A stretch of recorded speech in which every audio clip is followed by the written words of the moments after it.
Do you know that cutting up a whole chicken is way cheaper than when you buy it from the store already cut up? I'm going to be showing you detailing how to cut up a whole chicken and make chicken stew without the chicken. You heard me right, without the chicken, but it is chicken stew. First off, I want to start by chopping up a large onion. We're going to be using this large onion throughout the cooking process. If you have a chopper, you can go ahead. I just prefer chopping mine like this. If you are new here, please hit the subscribe button, and trust me, you're gonna love everything we do on here. Make sure you check out my other recipes and let me know what you think. Turn on the notification bell, share this video, and let me know what you think. Right here we have a whole chicken. What you want to do is to remove the legs. Pull one leg away from the body, find the hip joint, slice through the skin between the body and leg, then pull the leg back and cut through the joint. You want to repeat this on the other side, okay? If you want the thigh and the drumstick separated, bend the leg at the knee joint, then cut through the skin between the thigh and the drumstick. Just repeat the process like how I repeated. Make sure that you're finding the hip joint, okay? It's very important. Then you pull the leg back and cut through the joint. There's a joint in there. You can just like slightly just bend the joint and you're going to see like through the bone, just cut in the middle. Like what I'm doing here. Just look for that joint and cut.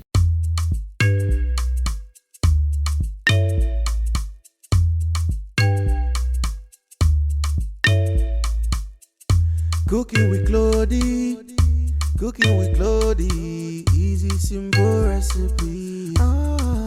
For the wing, pull the wing out, then locate the joint, like the shoulder joint around that area, then cut the joint where the wing meets the breast, just like, let me say, the shoulder part. Then just cut through that joint there. That's the joint. Then you see, when you're cutting through the joint, you don't need to actually be breaking through bones. It is super easy. Once you do it like once or twice, you're gonna be seeing that cutting up a whole chicken is very easy, provided you locate every or each joint.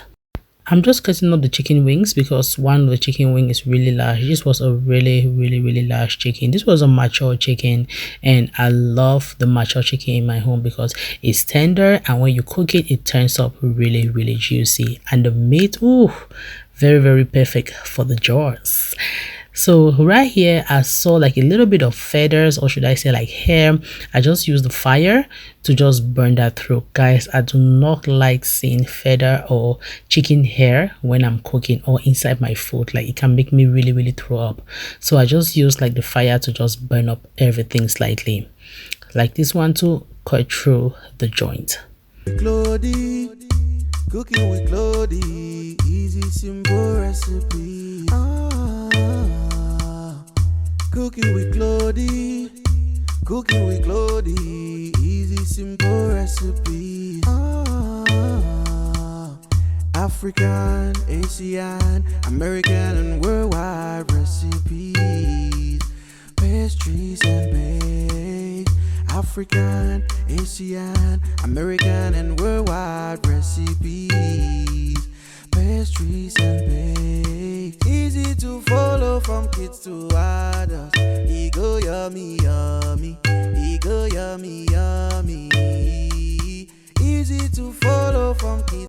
After cutting up everything, look the amount or the pieces of chicken we had from that one whole chicken. This is like 2 times serving for a whole family. For my family, we had this like 3 times. Yes, when I cooked it, we had it like 3 times. Look at that. You cannot even start counting it. I was trying to count like how many it gave me from that last chicken. So guys, let us start by washing it. Some people still don't wash their chicken. Like, there was one of my recipe where somebody was commenting that, oh, do you guys actually wash chicken? Guys, in the African home I grew up in, we don't only wash chicken, we wash it, and we wash it really well. You know what I mean? We wash it with some vinegar. Sometimes we wash it with lemon. We don't joke when it comes to washing meat. I noticed my pot was small, so I had to transfer that to a bigger pot. I seasoned with some onion. I have my green seasoning. Make sure you check out my other recipe, or I'm going to put a link in the description box so you check out my green seasoning. It is always in my home. I'm going to be doing another detailed recipe for all my seasonings and marinades with sauces I use in my house. I added in some chicken bouillon, black pepper, salt to taste, some bay leaves, thyme, coriander grass, ground coriander seeds. I have some white pepper, oregano. Now go ahead and mix everything. I'm not using gloves here, guys. I want to marinate my chicken perfectly. So all those hygiene teachers that are gonna come in the comment section telling me, oh, you have to wear gloves, I'm not cooking for you. I've been cooking for my family for years and years, and this is how I cook. When I want to use gloves, I'm gonna use it. If I do not want to use gloves, I will not. While my chicken is marinating, I'll go ahead to prep my everything for my African stew. Guys, I make the best African stew. I'm going to be showing you the secret how I make mine and how you can make it for your parties, occasions, or any gatherings. Okay, now wash that perfectly. The next thing I'm going to do is to roast it. If you have never ever tried roasting yours over the flame like this is what you should give it a try. It gives the stew a perfect balanced smoky flavor. It's going to make your stew stand out. The oven really does not give me that roasted flavor. Open flame is the best, trust me. If you do not have it, also in the store you can see already roasted peppers, but it's a little bit costly. But when you roast yours, it is the best. Now transfer that to a blender, and you want to blend that until it is 100% smooth. Now my chicken goes to the fire without water. First off, I start by boiling it without water. I want the chicken to release its own water. I'm chopping some green onion and leeks. That is one of my secrets for a perfect stew every time. You see, the chicken has released its own water. At this point, I'll give it a nice stir, and then I will now add water for it to cook fully. This is the mature chicken. It took almost like 40 minutes for it to cook. While that is cooking, in my spice kitchen, I'll just go ahead, put the blended mix inside. I want some of the water to dry off. This is gonna reduce my cooking time, because had it been I wanted the chicken to cook first, then I use the same pot to dry the blended mix, is gonna take me too much time. I prefer to use many pots at once to save me time. At this point, the chicken has been fully cooked. I'll just go ahead to remove that. Do not throw the chicken stock away. You're going to be using that for the African chicken stew. Okay, save this. It is very important. What I always do is I use a strainer to strain out all those particles from there, because I love a smooth stew. I don't like cooking my stew and all those particles from the chicken are inside, so I just save that. I always throw that away. Now to a pot, adding some cooking oil. You can use an air fryer. Sometimes I actually air fry my chicken, but you see this particular chicken, I want to deep fry it. Okay, I want to deep fry this particular chicken. I have a reason why. I dropped in some onion inside the oil for flavor. Now you want to bring in the chicken and deep fry it. Let's check on our tomato mix. You see most of the water has dried off. Lifesaver. This is the best way you're going to be cooking your stew. Trust me, after you try this method, you're going to love me for life. So now our chicken has been perfectly fried. It is still juicy. You don't want it to be too dry. Okay, when you fry your chicken too dry, you don't get to enjoy it. It's so rubbery and it loses its taste. So make sure you fry your chicken in such a way that it is still juicy and the skin is crispy.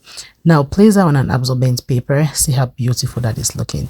See how that is looking. This is just how you're supposed to make your chicken. This is making me think of Christmas. Growing up back home, we knew chicken was just for Christmas, but now everything has changed. Now I just reduce the oil. You want to fry some onion and tomato paste. Fry the tomato paste until the oil floats, just like this. This is just how you want your tomato paste.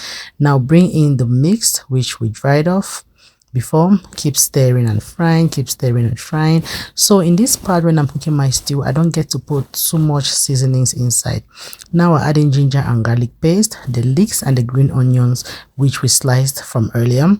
Just keep stirring that until it fries. Curry powder, I put enough of curry powder in there, and I bring my chicken stock. Give that another good stir. You can adjust the seasonings at this point. Remember, our stock already has a lot of seasonings. I just added in some scotch bonnet and some seasoning powder to adjust the taste. Yes, I make chicken stew without the chicken. I do not always put my chicken inside the stew, because especially in cases where I want to freeze it or I want to freeze the leftovers, the chicken becomes really soft and soggy. So we do not like it. We always serve our chicken with the stew, not inside the stew. So guys, we've come to the end of the video. Let me know what you think about this recipe. If you have any input or if you have any question, please do not forget to drop it in the description box, in the comment section, and I'm gonna reply ASAP. Here I am just serving this with some yams. Like I told you, we always serve ours away from the chicken because we don't like our chicken inside the stew for it to be too soggy. So guys, this is the end of this video. Please do not forget to support your girl, like this video, subscribe, share, and turn on your notification bell. And until I see you, bye, and I love you all.